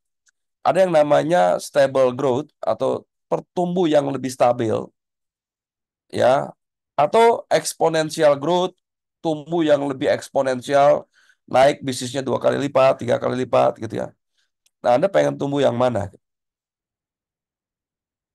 Nah, oke, untuk bisa menjawab itu semua, saya akan melihat figur keuangan Anda dulu dan men-setup KPI, ya, men-setup KPI perusahaan Anda, baru saya nanti bisa bantu Anda untuk bisa menentukan berapa pertumbuhan yang bisa dilakukan perusahaan tanpa harus pakai dana investor. Nah, beberapa rasio-rasio keuangan yang mesti Anda perhatikan adalah yang pertama adalah dividen payout ratio. Dividen payout ratio ini adalah rasio pembagian dividen terhadap laba perusahaan. Ya, makin kecil dividen payout ratio-nya, berarti makin besar laba yang ditahan yang digunakan perusahaan untuk pertumbuhan. Nah, jadi kalau perusahaan Anda dividen payout ratio-nya ini terlalu besar, maka sudah bisa dipastikan bisnis Anda sulit tumbuh secara organik. Ya, apakah dividen payout ratio yang besar itu perusahaan yang nggak baik? Nggak juga. Ya, BRI pernah membagikan 100% keuntungannya ke investornya. Ya, karena bingung juga itu duit mau diapain misalkan ya. Udah bagiin aja dividen. Dan dividen payout ratio-nya cukup besar. Dan nggak ada masalah sama BRI. Malah dengan dia mensiarkan gitu ya, pembagian dividen yang lebih melebihi angka yang luar biasa besar, itu malah mampu meningkatkan, mendongkrak sentimen pasar sehingga nilai sahamnya jadi lebih baik. Oke, jadi pastikan dividen payout ratio-nya Anda kecil, ya. Laba ditahannya lebih banyak. Jadi bisnis Anda keuntungan coba diinvestasikan kembali untuk bisnis. Nah, rasio yang kedua yang harus Anda perhatikan adalah profitability ratio. Ya, ada dua yang harus Anda fokuskan. Yang pertama adalah gross profit margin. Perusahaan yang dengan gross profit margin yang cukup atau tinggi besar, perusahaan ini memiliki daya dongkrak yang cukup kuat atau memiliki kemampuan untuk bisa bertumbuh bahkan bersaing. Karena kalau kita ngomongin pertumbuhan, pertumbuhan itu kan macam-macam caranya. Pertama adalah misalkan dengan mengeluarkan produk baru. Yang kedua ekspansi. Yang ketiga penetrasi, ya. Yang keempat diversifikasi. Dan semuanya itu kan memerlukan duit, memerlukan angka. Contoh misalkan Anda pengen meningkatkan bisnis Anda dengan cara apa? Dengan cara mengakuisisi customer-nya kompetitor. Ya, caranya gimana? Salah satu yang mesti Anda lihat adalah Anda harus memiliki gross profit margin yang cukup. Karena kalau gross profit margin Anda terlalu kecil, sudah dipastikan perusahaan Anda tidak bisa bersaing. Kalau perusahaan Anda tidak bisa bersaing, maka perusahaan Anda akan sulit untuk tumbuh. Jadi angka sehatnya minimum untuk gross profit margin, kalau bisnis Anda pengen tumbuh tanpa pendanaan, minimum banget di 50%. Ya, saya nggak mengatakan ini berlaku untuk semua industri ya.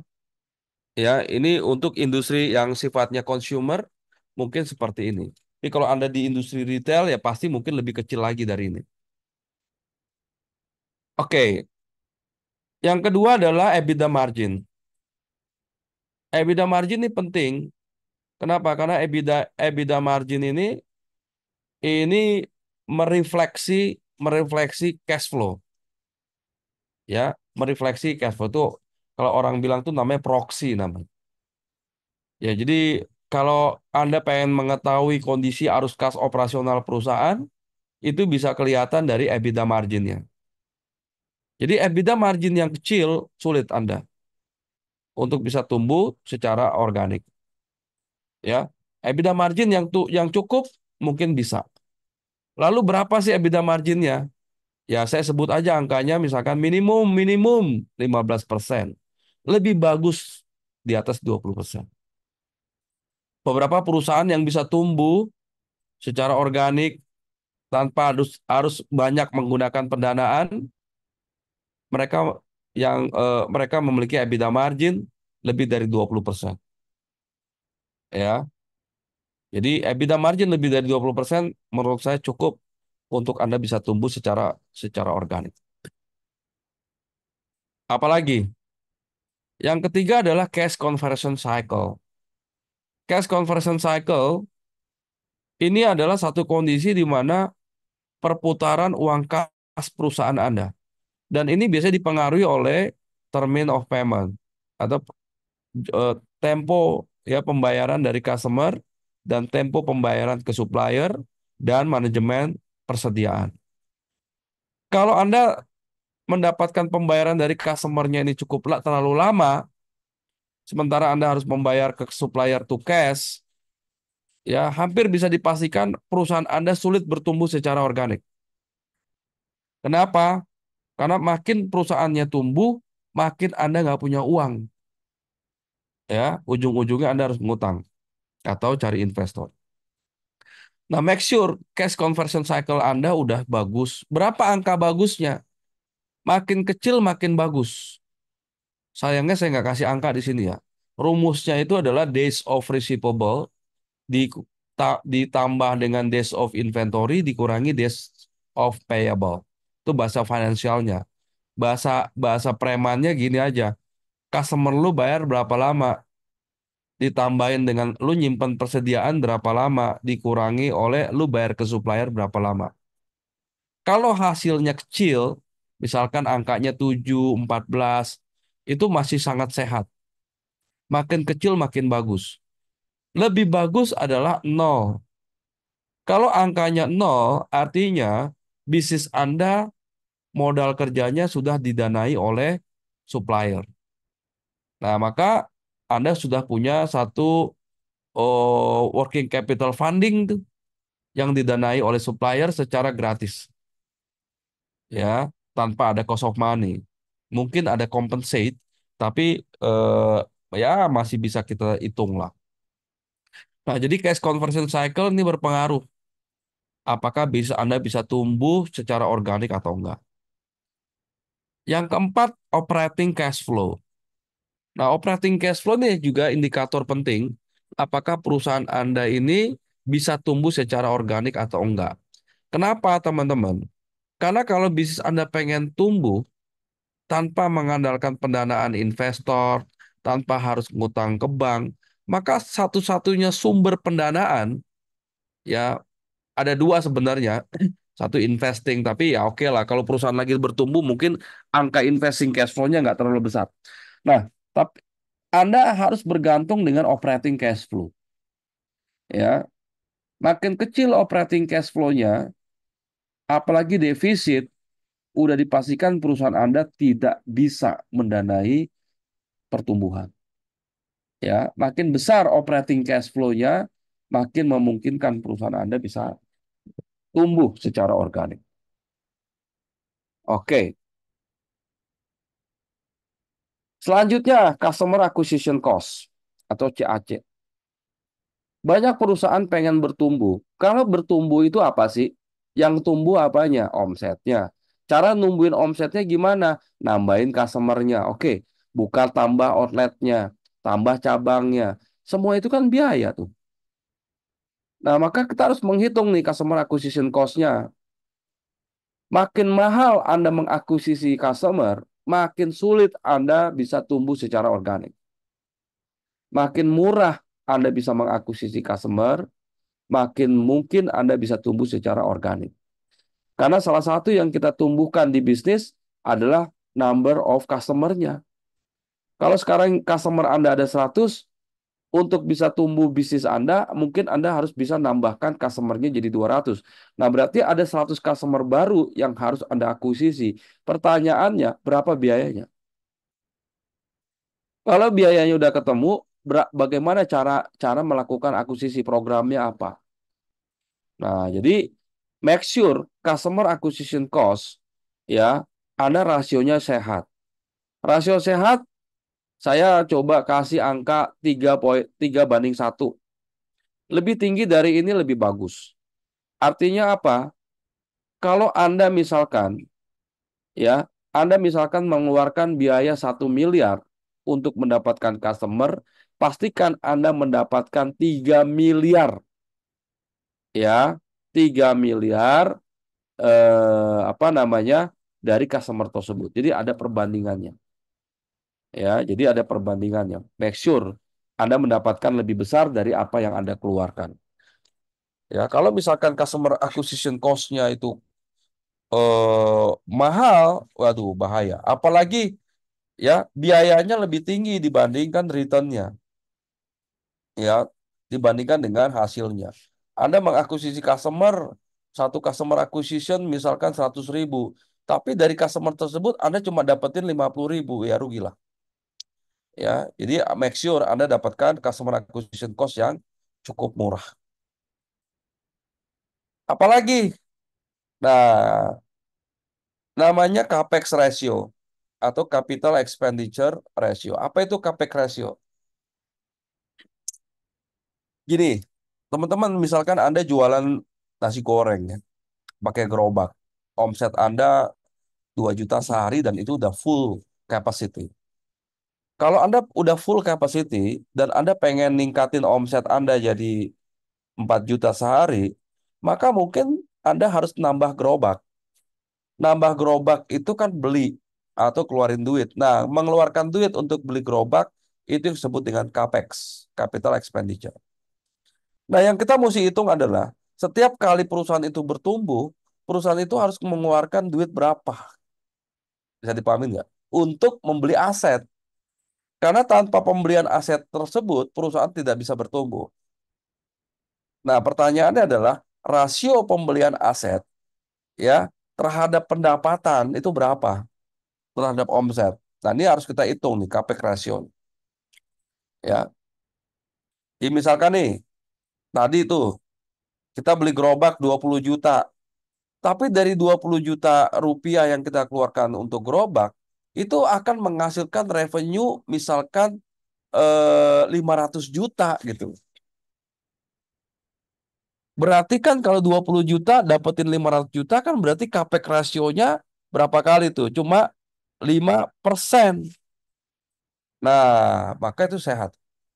Jangan sampai Anda membeli aset 1 miliar, tapi revenue yang didapatkan dari aset tersebut dalam setahun misalkan cuma 100 juta. Ya ngapain? Ya, jadi make sure capex rasionya ini juga kalau bisa angkanya seminim mungkin. Ya, seminim mungkin.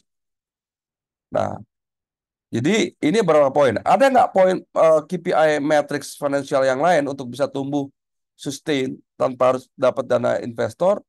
Ya banyak. Ya kita nanti bisa kita sambung tuh tentang return on asset, return on equity dan segala macam. Gitu ya teman-teman ya. Nah saya balik ke slide. Saya balik ke slide. So kalau Anda pengen ngebangun bisnis yang lebih sustain, ya salah satu yang harus Anda jagain adalah financial management. Ya, ini penting, sangat penting bahkan, sangat penting. Banyak perusahaan yang nggak sustain gara-gara apa ya? Gara-gara inilah, ya, dia gagal mengelola keuangannya yang menyebabkan perusahaannya tidak sustain.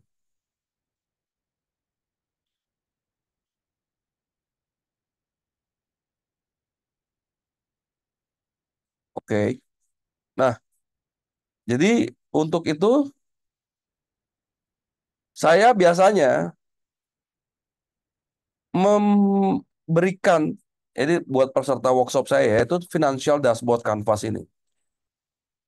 Jadi di Financial Dashboard Canvas ini adalah salah satu gunanya adalah untuk mengukur sustainability dari strategi dan target perusahaan. Jadi biasanya dari Financial Dashboard ini kita perusahaan kan punya tahu nih long term goal-nya apa. Long term goal-nya pengen menjadi perusahaan yang kayak gimana gitu. Lalu berapa targetnya? Targetnya tuh bisa revenue, profit, dan valuation misalkan. Berapa? Lalu strateginya apa? Nah, untuk bisa mencapai ini semua, diperlukan matriks financial KPI. Lalu kalau kayak gitu, financial KPI-nya mesti berapa? Margin ratio-nya mesti berapa? Return ratio-nya kayak gimana? Tadi cash conversion cycle-nya kayak gimana? Lalu utang jangka panjang kitanya statusnya kayak gitu, harus ada matriks-matriksnya. Ya, untuk bisa mencapai goals-nya. Oke? Nah, itu teman-teman. Jadi, ini financial KPI penting. Nah, dari financial KPI ini, setelah udah di-align, udah disimulasikan, ya, udah di-exercise, ini ini align dengan goals jangka panjang atau jangka pendek perusahaan, maka financial KPI ini harus diturunkan menjadi financial SDM-nya. Harus sejalan dong. Jangan sampai KPI dari HRD kemana, sementara orang keuangan dia punya KPI yang sendiri gitu. Nggak bisa tuh harus align. Ya, harus align. Jadi kalau bikin KPI di perusahaan tuh jangan template. Tanya perusahaan ini mau kemana, berapa targetnya, lalu finansial KPI yang dibutuhkan apa. Kenapa finansial KPI dulu kalau saya? Karena ini angka kritikal gitu. Angka ini harus dijagain bareng-bareng. Maka yang namanya KPI harus di set up based on, ya, based on dari financial KPI perusahaan. Dan financial KPI perusahaan itu based on dari targetnya perusahaan, gitu ya. Dan jangka baik jangka pendek maupun jangka panjang. Nah, di mana teman-teman bisa belajar tentang dashboard ini? Ya, bagaimana ngisi itu kelas CFO. Jadi di kelas CFO itu saya kasih dashboardnya. Jadi teman-teman bisa nyusun tuh. Ya, logiknya dapat. Oh, nyusunnya gini. Makanya kalau kita sebagai seorang CFO, Anda seorang manajer keuangan, Anda harus bisa mampu membantu mikirin gimana perusahaan itu bisa terus tumbuh, profitable, ya, dan sehat. Nah, gitu kira-kira teman-teman materi malam hari ini, gitu ya, sebagai bahan untuk kita diskusi, gitu ya, atau tanya jawab. Itu kira-kira teman-teman. Tentunya banyak yang ingin saya sampaikan, ya. Ada banyak lagi hal-hal yang poin-poin yang mungkin Anda harus pahami, tapi again kita nggak cukup waktu, gitu ya. Ini udah jam 9. Silakan kalau ada yang ingin ditanyakan, saya kembalikan ke Mas Bayu. Makasih. Assalamualaikum warahmatullahi wabarakatuh. Waalaikumsalam warahmatullahi wabarakatuh. Oke, terima kasih Coach Uzak. Ya, teman-teman, kita udah masuk sesi kedua, sesi diskusi ya. Tadi seperti saya informasikan, kalau teman-teman ada pertanyaan, simpan dulu di note ya. Silakan di copy paste sekarang. Kalau ngetik nanti ketinggalan ya. Kita start 10 pertanyaan dulu mungkin ya untuk saat ini. Nanti Mas Robert setelah 10 pertanyaan di lock ya, supaya nggak bablas. Oke, silakan teman-teman di copy paste atau yang sempat ngetik pertanyaannya silakan diisi di chat room. Sementara kita nunggu sampai 10 pertanyaan, boleh Mas Robert di-share ya highlight dari kelas CFO yang insya Allah kita adakan pada tanggal 18 sampai tanggal 19 November nanti. Yuk teman-teman kita nonton dulu sambil nunggu list pertanyaan. Silahkan diputar Mas Robert highlight dari kelas CFO.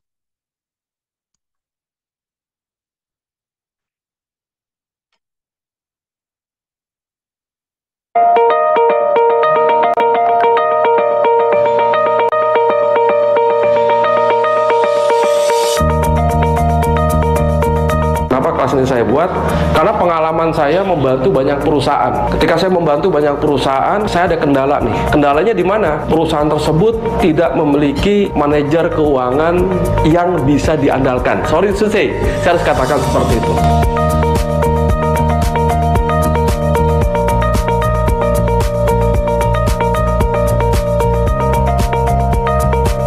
Kenapa? Karena manajer keuangan ketika bisnis Anda lagi tumbuh itu penting banget posisinya. Ya, direktur keuangan, manajer keuangan, sangat penting, krusial. Kenapa teman-teman? Ketika bisnis lagi mau tumbuh, cost-nya naik nggak?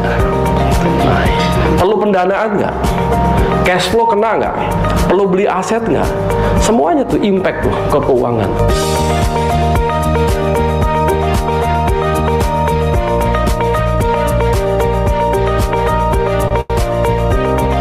Termasuk membuat bisnis baru yang Anda nggak paham dan mengambil cash flow ya dari perusahaan yang sekarang ya. Anda bikin nih bisnis baru, ambil cash flow-nya. Anda terlalu yakin dengan bisnis itu bagus banget nih. Investasinya berapa? Ya sekitar 30-50 miliar deh, gitu ya. Kan ada cash flow tuh sini. Tapi kurang cuma 20 miliar, 10 miliarnya ambil pinjaman untuk sesuatu yang cuma gara-gara yakin. Saya pikir jangan. Karena kalau itu gagal, pada saat Anda ngitung peluang Bapak Ibu, tolong hitung manajemen resikonya.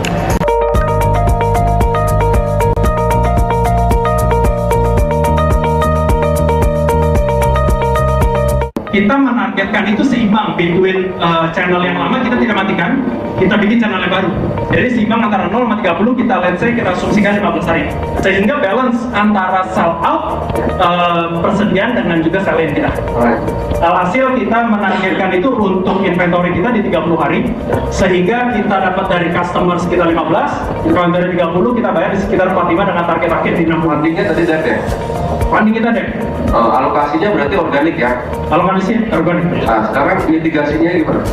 Baru nanti ketika diversifikasinya mungkin ada kesempatan di situ, baru akan masuk kayak item untuk new market. Kayak kita akan melakukan nego sangat besar-besaran. Kita ingin kita memiliki piutang itu umurnya nggak lebih dari 14 hari. Ya kan kalau lihat ya, perusahaan menghadapi masalah profitabilitas karena diskon yang terlalu besar. Terus strategi kita kalau mau adalah kita harus melakukan namanya product development. Untuk menambah profitnya, dia harus melakukan product development di mana tambahin produk yang bermargin tinggi dan bisa fast moving. Dan itu harus menjadi KPI dari finansialnya. Di mana setiap manajer penjualannya harus ditargetkan menjual produk fokus ini sangat besar. Yang kedua adalah kita maunya nambah channel penjualan yaitu di marketplace. Karena ketika jual ke retail dia dapat 14 hari dan ketika jual ke distributor dia harus dapat 45 hari temponya. Menurut kita itu kurang sehat. Mendingan kenapa nggak jualannya di marketplace atau direct aja langsung ke bawah ke end usernya. Kayak itu salah satu solusi dari kita. Karena value-nya si owner pengen jadi nomor satu, gitu ya, pengen jadi nomor satu. Jadi kalau di sini mungkin nggak bisa 40. Asumsi 2 tahun ini udah benar. Oke. Likuiditasnya, profitabilitasnya, solvabilitasnya, brand. Nah, kan yang kedua, tadi saya belum lihat 2 tahun ini juga bangun brand. Oh iya. Ya, berarti 2026 ya mulai bangun brand. Penyampaian coach sangat bagus, sangat jelas, dan kayak banyak ditampar sih sama kata-katanya dia karena memang relate banget sama kita para business owner gitu. Kebetulan saya sudah mengikutinya 3 kali. Jadi untuk pemaparannya sendiri mudah dipahami dan banyak insight-insight menarik yang mungkin sebelumnya saya tidak tahu. Dan ini sangat berguna sekali untuk di perusahaan kami. Dan overall Masya Allah banget, coachnya ini pembawaannya sangat enak, menjelasinnya enak. Karena jujur aku bukan orang finance, bukan orang akuntan juga. Aku orang personal branding dan marketing. Jadi untuk masuk kelas ini aku sangat merasa bersyukur karena aku as owner aku juga harus belajar tentang hal seperti ini gitu selain marketing dan branding. Ini kelas CFO yang diadakan oleh Ilmu Keuangan. Jadi buat kalian yang mau gabung boleh banget karena ini sangat-sangat bermanfaat banget untuk kita semua. Apalagi di sini dikupas tuntas tentang segala hal, bukan hanya tentang mengurus keuangan tapi tentang mengurus segala macam dalam bidang perusahaan. Terima kasih semuanya. Dadah.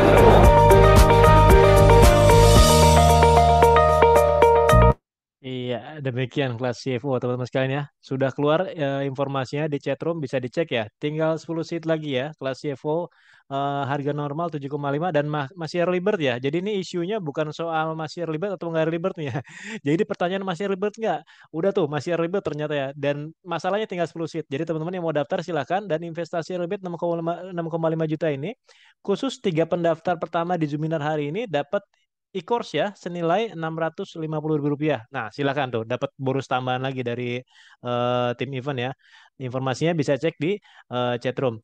Oh ya, buat teman-teman, besok kita masih ada materi lagi kalau teman mau belajar lagi terkait dengan materi forecasting and budgeting besok pagi ya. Nanti linknya masih di link yang sama. Kita ketemu lagi sama Coach Zak besok ya. Kalau teman-teman mau belajar lagi besok ada waktu luang untuk belajar bareng-bareng dengan kita, silakan. Terutama yang masih baru ikut ya. Baru pertama kali ikut di Zoominar ini, mau ikut lagi belajar besok kita pagi ada lagi. Oke, Coach Zak, ini alhamdulillah Coach sudah 10 pertanyaan ya. Ini kayaknya harus di sprint nih Coach. Ini kalau udah saya cek dari pertanyaan mulai ke 2056 ya, semenjak kita buka open Q&A. 2056 Coach. Oke. Ya, ini ya. 2056. Ya. Oke, kita lihat 2056.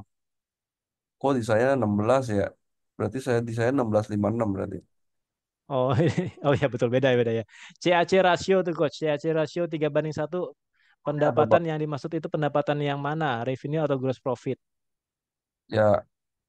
Oke, semoga bisa umroh. Amin, amin.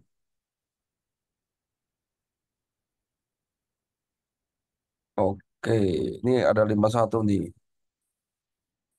Kalau F&B nasi Padang gimana Coach? Masih sektor UMKM, bisakah tumbuh secara organik? Tadi aja, ya. Tadi coba cek keuangannya. Memungkinkan nggak Anda bisa tumbuh secara organik? Ini berlaku untuk industri apapun. Ya, Anda bisa lihat keuangannya dulu. Ya, jadi saya nggak bisa jawab kalau rumah makan Padang atau apa, karena kan saya harus lihat data. Tapi Anda coba aja lihat Instagram saya, lihat kira-kira matriks keuangan apa aja yang harus Anda analisa untuk bisa menentukan bisnis Anda bisa tumbuh secara organik atau enggak. Oke, Hadratul Asia. Profitability ratio untuk industri jasa gimana? Industri jasa harusnya profitnya lebih besar dong. Ya, so industri jasa paling banyak bisa tumbuh secara organik. CAC rasionya 3:1, pendapatan yang dimaksud pendapatan revenue. Ya, bisa juga revenue. Anda mau pakai gross profit juga oke. Itu lebih bagus. Ya, intinya gini, apa yang Anda investasikan, return-nya harus lebih tinggi. Kan gitu ya. Atau misalkan baliknya ke perusahaan harus lebih besar. Oke. Kalau Anda fokusnya ke pertumbuhan, ya mungkin Anda boleh pakai revenue. Tapi kalau Anda mulai fokusnya ke pertumbuhan dan juga profit, pakai gross profit juga oke. Ya, depend, tergantung goalsnya. Afwan, slide-nya tidak terlihat. Oh, ya Afwan, Anda nggak tahu. Tadi. Biasanya gaji karyawan termasuk owner itu berapa persen profit? Ah, ini pertanyaannya nggak begini harusnya. Biasanya pertanyaannya adalah biasanya gaji karyawan itu berapa persen dari revenue? Gitu ya. Gitu ya, biasanya gitu dari revenue. Nah, jawaban saya adalah nggak ada pakemnya. Kalau bisnis Anda masih baru, biasanya gede tuh rasionya. Makin bisnis Anda makin besar, stabil, makin kecil rasionya. Gitu ya, makin lebih efisien.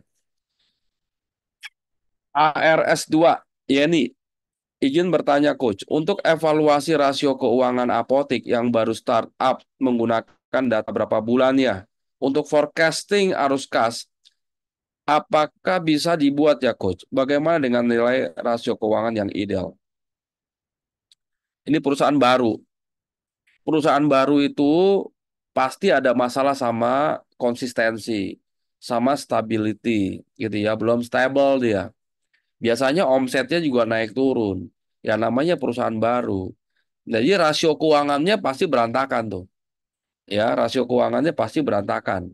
Nah, jadi kalau perusahaan baru sih saran saya fokus dulu ke mana customer acquisition. Pasti lebih mahal nanti. Profitnya mungkin akan lebih kecil. Tapi nggak apa-apa. Anda udah bisa dapetin customer dan pastikan customer Anda happy sama sama layanan Anda. Ya, di awal-awal pasti akan lebih banyak keluar duit ya untuk mendapatkan Mbak Titik Coach untuk menentukan bonus karyawan agar sejalan dengan profit kayak gimana. Nah, taruh taruh di KPI ini. Profit, omset, ya profit, omset dan cash flow. Perusahaan Anda perlunya apa? Sekarang ini perusahaan Anda perlunya apa? Kalau perusahaan Anda lebih memerlukan growth atau pertumbuhan, mungkin KPI atau bobot variabel pertumbuhan lebih dibanyakin. Tapi kalau perusahaan Anda lebih fokusnya ke cash flow, maka KPI yang berkaitan sama cash flow itu harus dibanyakin. Kalau Anda pengen perusahaannya lebih profit, maka KPI yang berkaitan sama profit itu harus lebih dibanyakin. Contohnya apa sih KPI finance yang berkaitan sama profit? Contohnya return on asset, return on equity, return on investment. Nah, itu semuanya berkaitan semua sama profitability. Ya, berarti Anda harus bisa lihat tuh ROA, ROE, ya itu jadi KPI. Ya, itu contoh ya. Tapi eksekusinya ya saya harus lihat data Anda. Ya ini financial dashboard Canvas ini apa bisa digantikan dengan balance? Sangat mungkin bisa. Ini kan tools ya, balance scorecard ya. Ya itu kan ya itu kan tools. Ya, kebetulan saya ada tools orang yang saya pakai, ada juga tools yang saya create sendiri. Ya modifikasi lah, saya jujur lah gitu ya, karena saya juga kan belajar gitu ya. Karena menurut saya, pengalaman saya mengatakan, oh ini saya lebih memerlukan ini gitu ya. Tentunya ada hal yang baik dari balance scorecard, ya tapi saya nggak menggunakan balance scorecard gitu ya. Tapi kalau teman-teman suka pakai balance scorecard dan lebih nyaman dengan itu, boleh pakai itu, silakan. Ya itu tools, ya tools. Silakan, boleh Mbak Yani. Pak Yusuf, izin tanya, Kak. Sebagai CFO, umumnya KPI CFO itu berkaitan dengan kategori apa aja? Yusuf Makassar Yota, wah luar biasa Yota, apa kabar Yota? Kapan saya diundang ke Makassar? Insyaallah. Umumnya KPI CFO itu berkaitan dengan kategori apa aja? Ini mungkin variabel kali ya. Pertanyaannya bukan kategori, tapi variabel apa aja. Oke, apa sih CFO? Ya, CFO adalah orang yang mengendalikan keuangan perusahaan, yang membantu memikirkan baik secara jangka pendek maupun jangka panjang. agar perusahaan bisa mencapai goals-nya. Nah, kalau udah ngomongin kayak gitu, maka variabel atau KPI-nya dia banyak, termasuk pastikan perusahaan memiliki cash flow yang sehat, pastikan perusahaan memiliki nilai perusahaan yang bagus kalau memang itu diperlukan. Jadi banyak ya, tergantung dari goals perusahaan apa aja. Faisal, coach saya alumni SFM, insyaallah. Alhamdulillah saya belajar banyak, alhamdulillah. Tinggal penerapannya, Pak. Ya, di SFM, saya berkesan dengan belajar membuat financial modeling dan saya aplikasikan ke bisnis saya and it works. Alhamdulillah. Kalau kelas CFO, studi kasusnya kayak beda lagi. Ya udahlah, saya nggak mau ngejelasin di sini, ikut aja. Dan gini aja sih, kalau Anda alumni SFM, belum ikut SFO, itu baru S1 itu. Anda lengkapi S2-nya di kelas CFO dan lengkapi S3-nya di SFM Next Level nanti bulan Desember. Itu S3-nya saya ganti itu. Jadi langsung S3-nya Anda ikut di bulan Desember nanti ada event besar SFM Next Level. Kalau Pak Faisal pernah ikut SFM, kan contoh kasusnya waktu itu saya kasih contoh kasus dummy ya. Kalau di SFM Next Level bulan Desember, itu contoh kasusnya perusahaan Anda sendiri. Makanya, lengkapi kelas-kelas saya S1 SFM, S2-nya CFO, S3-nya SFM Next Level yang insya Allah akan diadakan di bulan Desember tanggal 11 sampai 14 di Bandung. 4 hari belajar dan bekerja sekaligus bikin target 2025. Dan targetnya real. Saya 4 hari di sana, saya bantuin ya untuk bikin. Apakah saya perlu tim finance? Bisa bawa ya. Nah, kalau nggak bawa kan Anda puyeng juga tuh ngajarinnya tuh. Mendingan bawa deh. Itu ya. Novian, cara mengurangi fraud kayak gimana? Weh, menarik nih pertanyaannya fraud. Gini, teman-teman. Fraud itu terjadi di semua perusahaan. Gitu ya. Dan fraud itu tidak memandang siapa yang melakukan. Ya, beberapa teori tentang fraud mengatakan bahwa even orang jujur pun bisa lakukan fraud. Kecuali Nabi SAW. Gitu ya. Jamin dia orang jujur. Ya, tapi manusia biasa itu bahkan fraud juga dilakukan sama anaknya owner. Anaknya owner pun melakukan fraud. Tentu banyak sekali temuan. Ya, lalu bagaimana antisipasinya? Fraud ini saya bahas di kelas CFO, teman-teman. Ini banyak nih caranya. Ya, jadi fraud itu ada 3 hal. Yang pertama adanya kebutuhan, yang kedua adanya kesempatan, dan yang ketiga adanya rasionalisasi atau pembenaran. Ini saya akan bahas di panjang jawaban ini tentang fraud. Dan ini harus ada juminar khusus nih, gitu ya, tentang fraud. Mungkin harus dibuat nanti Mas Bayu ya, juminar tentang fraud. Jawabannya banyak soal. Oke, tadi udah ya. Ibrahim Haji, bagaimana apabila mengelola lebih dari satu perusahaan? Apakah memungkinkan kita jabarkan keuangan? Oh iya dong, satu perusahaan harus punya satu laporan keuangan. Ya, kalau bisa jangan dicampur-campur dulu. Ya, kecuali Anda perlu lakukan konsolidasi ya. Mau tanya, Coach, awal mulai usaha saya sewa tempat untuk kantor. Namun sekarang sedang bangun tempat untuk aset perusahaan. Apakah capex rasionya bagus? Hitung, capex rasio itu adalah total belanja aset dibandingkan dengan revenue-nya yang Anda dapatkan dari aset tersebut. Berapa kira-kira rasionya?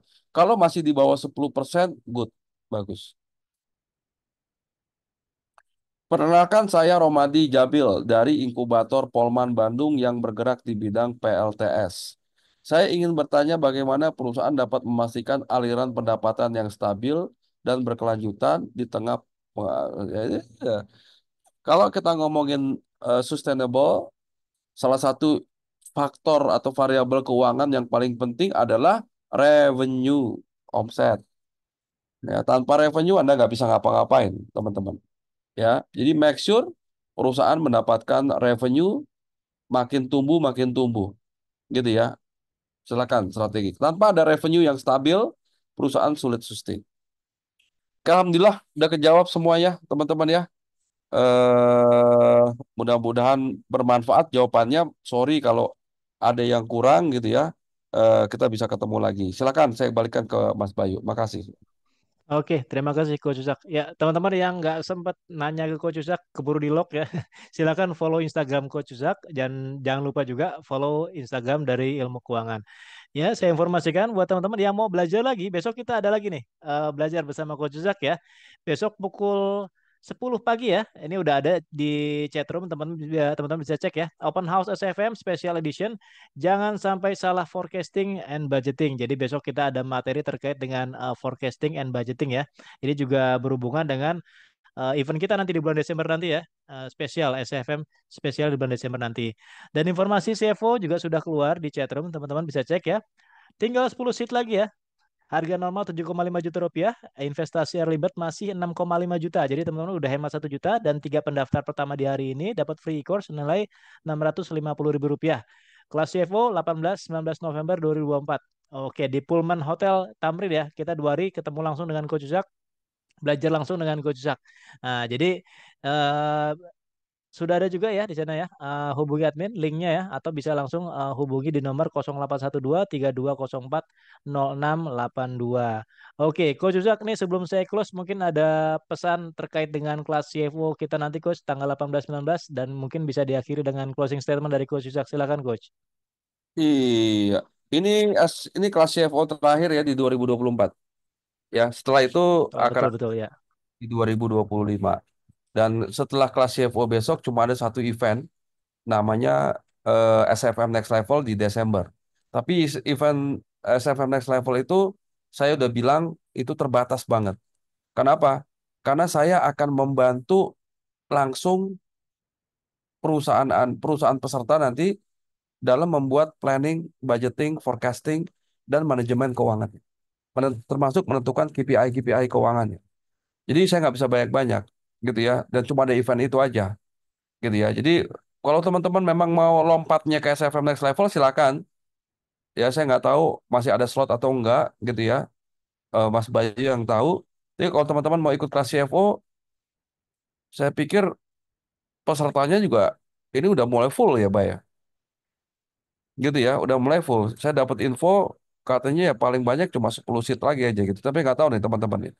Jadi silakan ya teman-teman join gitu ya. Kita belajar bareng. Dan ini penting karena ini akhir tahun ya. Di akhir tahun Anda harus mereview keuangan perusahaan Anda sebelum Anda memastikan atau mengambil keputusan penting di tahun 2025. Ya, saya akan bahas itu. Ya. Dan kedua, saya juga nanti di kelas CFO akan membawa beberapa data industri yang berbayar, yang premium. Untuk peserta nanti saya akan bagikan gratis. Kenapa? Karena itu Anda butuhkan teman-teman untuk mengatur strategi. Ya, saya udah ambil beberapa industri, ada properti, ada food, ada restoran, dan segala macam. Silakan Anda dapatkan nanti. Dan itu khusus ya untuk peserta nanti. Silakan teman-teman kalau mau ketemu sama saya, insya Allah tanggal 18 gitu ya. Semoga Allah izinkan, semoga Allah mudahkan. Kita bisa ketemu belajar bareng di sana. Itu mungkin Bayu. Makasih teman-teman. Selamat lanjutkan aktivitas yang mau istirahat istirahat. Saya juga harus siap-siap berangkat ke masjid gitu ya, persiapan maghrib. Maghrib Coach Ya, ya sana ya. semoga Ya, ya. Allah terus berikan kesehatan dari kota Madinah. Saya berdoa buat Anda semua agar Anda terus diberikan kesehatan ya, keberkahan, Amin amin. urusannya ya dimudahkan semudah-mudahnya dan Amin amin. bisnis sukses bisa terus berhasil. Kalau Anda punya masalah, saya doakan semoga masalahnya bisa selesai dengan baik. Amin amin. Ini ya teman-teman ya, saya pamit. Jazakumullah khairan. Assalamualaikum warahmatullahi wabarakatuh. Waalaikumsalam warahmatullahi wabarakatuh. Oke, terima kasih Coach Uzak. Kita belajar banyak hari ini ya dengan Coach Uzak dan terima kasih juga buat teman-teman. Jangan lupa besok teman-teman yang mau lanjut lagi belajar dengan Coach Uzak, kita masih ada kelas lagi terkait dengan materi forecasting and budgeting ya besok pagi di link yang sama. Jadi teman-teman yang udah dapat link hari ini di copy aja. Nanti disimpan buat besok kita udah link yang sama pukul 10 pagi ya. Kita ketemu insya Allah besok lagi.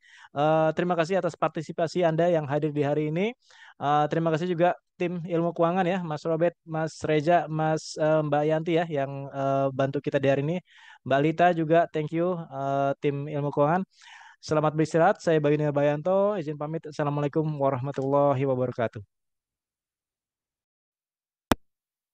Kalau Anda bisa manage people, Anda bisa manage keuangan. Ya, semuanya kepentingan orang. Uang itu masuk dan keluar dari orang ke orang.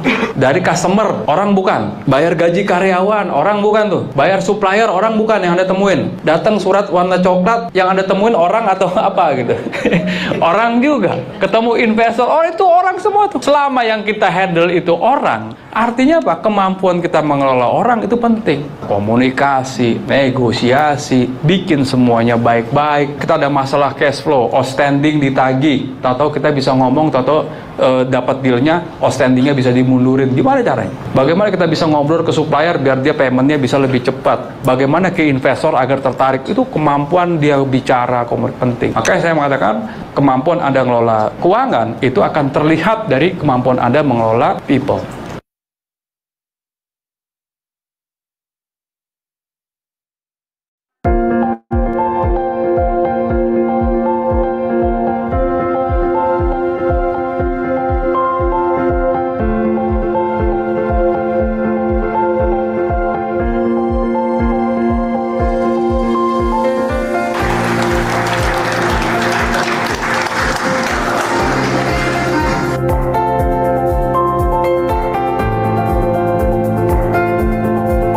Kenapa Anda harus belajar keuangan? Kenapa pentingnya seorang CFO di perusahaan gitu ya? Ternyata memanage uang itu lebih banyak memanage orang. Nah, orang itu beda-beda kepentingannya. Maka kita harus tahu orang itu punya kepentingan apa di bisnis kita. Apa yang membuat mereka happy, apa goal jangka panjang mereka berhubungan dengan kita, dan apa benefit yang mereka harapkan.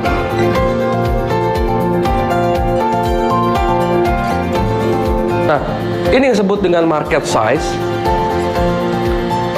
Market size, bulatannya ini yang disebut dengan market share. Dari bahasa dan penyampaiannya coach itu mudah dimengerti. Jadi, dan yang lebih pentingnya adalah dicontohin dengan kasus-kasus yang ada. Jadi itu makin buat kita ngerti. Finance is fun, ya, luar biasa tagline-nya, ya. Jadi itu pasti maknanya sangat luar biasa. Bisnis itu we talk about numbers gitu. Jadi bagaimana mengenai tax juga, accounting-nya juga, finance-nya, planning-nya seperti apa, pencatatannya seperti apa, dampaknya seperti apa. Itu semuanya dibahas. Terus juga Coach Yuzak benar-benar interaktif dengan setiap peserta yang ada. Habis itu juga detail-detail tersampaikan secara jelas ke semua peserta. Kayaknya mesti bawa orang ke sini deh. Semoga bermanfaat dan saya ajak teman-teman semua ikut kelas CFO ini. Luar biasa.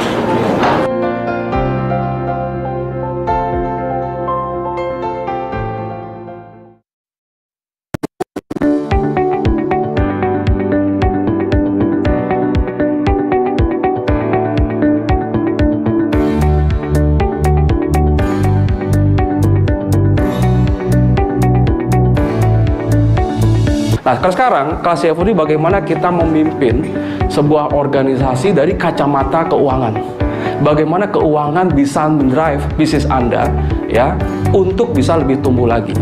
Keuangan ya, keuangan kalau teman-teman perhatikan sekarang ya, dia adalah key driver dari bisnis itu bisa tumbuh. Mereka mendrive sebuah bisnis dengan keuangan. Jadi ya, artinya apa?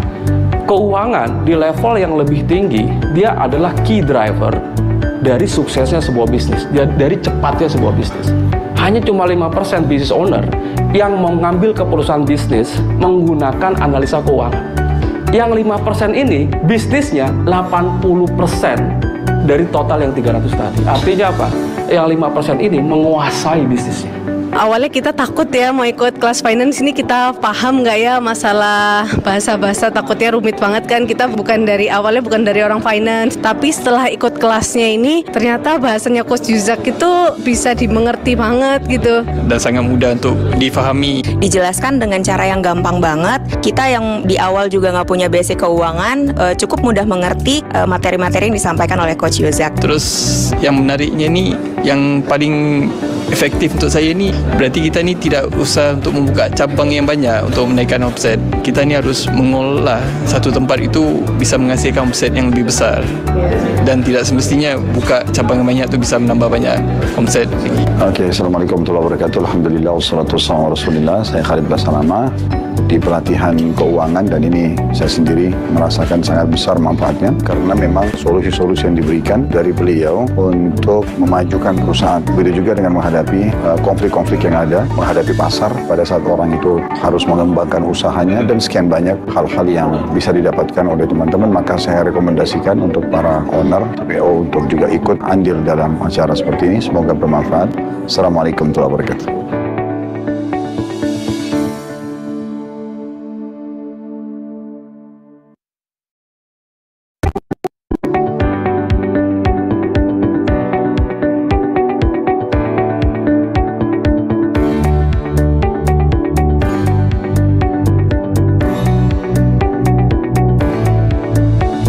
Nah, sekarang kelas CFO ini bagaimana kita memimpin sebuah organisasi dari kacamata keuangan. Bagaimana keuangan bisa mendrive bisnis Anda ya untuk bisa lebih tumbuh lagi. Keuangan kalau teman-teman perhatikan sekarang ya, dia adalah key driver dari bisnis itu bisa tumbuh. Mereka mendrive sebuah bisnis dengan keuangan. Jadi ya, artinya apa? Keuangan di level yang lebih tinggi, dia adalah key driver dari suksesnya sebuah bisnis, dari cepatnya sebuah bisnis.